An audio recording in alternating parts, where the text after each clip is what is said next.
تمام اختراعاتی که منجر به مرگ مخترعان خود شدند. مخترعان اغلب در رسانه‌های مشهور با مشخصات غیر متعارف در مقایسه با افراد عادی توصیف میشن. اونا اغلب به موهای در هم ریخته خودشون، شخصیت‌های خاص و بی‌اعتنا نسبت به خود و دیگران مشهور هستند. با این حال مخترعان کارهایی باور نکردنی انجام میدن و به دانش جمعی و توانایی بشریت برای اهداف آتی کمک میکنن.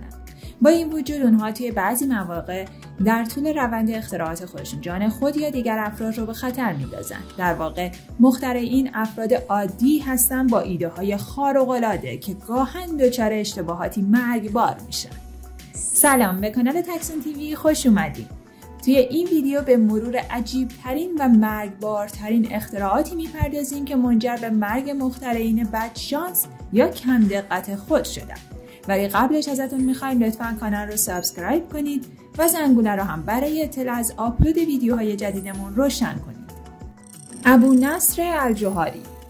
الجوهری به اختراع وسایل مختلف علاقه داشت. اون تا پایان عمرش مجموعه‌ای از بالهای مصنوعی رو به منظور پرواز با استفاده از چوب و طناب ساخت. انگیزه اصلی اون از ساخت این وسیله که به بیش از 1000 سال قبل برمیگرده چندان مشخص نیست. بعضی‌ها معتقدند که این یک تلاش جدی برای دستیابی به پرواز قبل از اختراع برادران رایت بوده.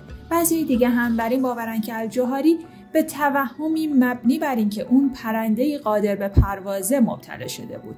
انگیزه اون اما هر چی که بوده باشه نتیجه مشخصه. اون با چسبوندن بالهای مصنوعی به بدن خودش به امید پرواز از پشت بام یک مسجد پرید و بعد از اصابت به زمین در اثر ضربه کشته شد. اوتو لیلینتال.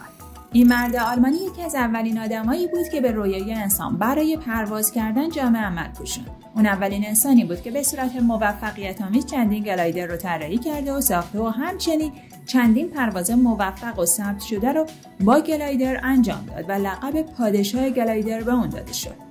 تصاویر اون توی خیلی از نشریات و مجلات جهان چاپ شده.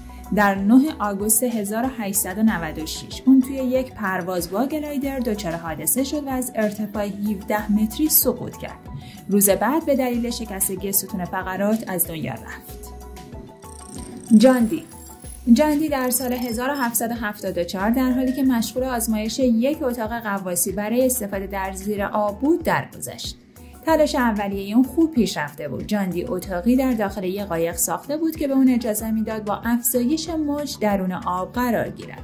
اون با خریداری یک کشتی قدیمی به اسم ماریا یک محفظه هوا در داخل اون ساخت و بعدش 20 تن سنگ رو به کشتی متصل کرد و اجازه داد بخش دیگه کشتی در داخل آب غوطه ور شه و بعد از قرارگیری در اتاقک خود به عمق 36 متری دریا وارد شد. دقیقاً مشخص نیست که چرا این آزمایش با وجود موفقیت‌های نمونه قبلی با شکست مواجه شد. این احتمال وجود داره که فشار آب بیش از حد پیشبینی دی بوده یا حتی ممکنه هوای کافی درون محفظه جریان نداشته. حالا به هر صورت این اختراع نیمه کاره و عجیب به قیمت جان اون تموم شد. توماس میدگلد.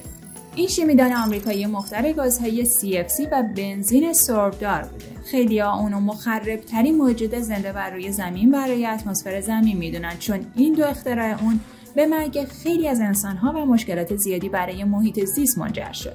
اون در میان سالی به ویروس فلج اطفال آلوده شد که به فلج شدن اون منجر شد.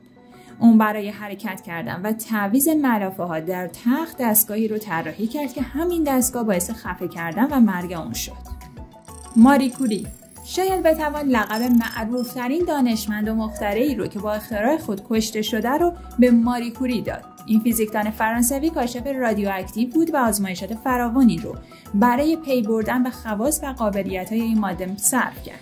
اون توی سال 1903 میلادی به دریافت جایزه فیزیک نوبل مفتخر شد. اون در 4 جولای 1934 به دلیل ابتلا به سرطان ناشی از قرار گرفتن در معرض تشعشعات هسته‌ای از دنیا رفت. حالا شما به ما بگین در مورد اختراعات تصادفی که وارد زندگیمون شدن چه میدونید؟ خوشحال میشیم نظراتتون رو برامون کامنت کنید و اگه این ویدیو رو دوست داشتین لایک کنید و به دوستانتون معرفی کنید. ممنون که با ما همراه بودین.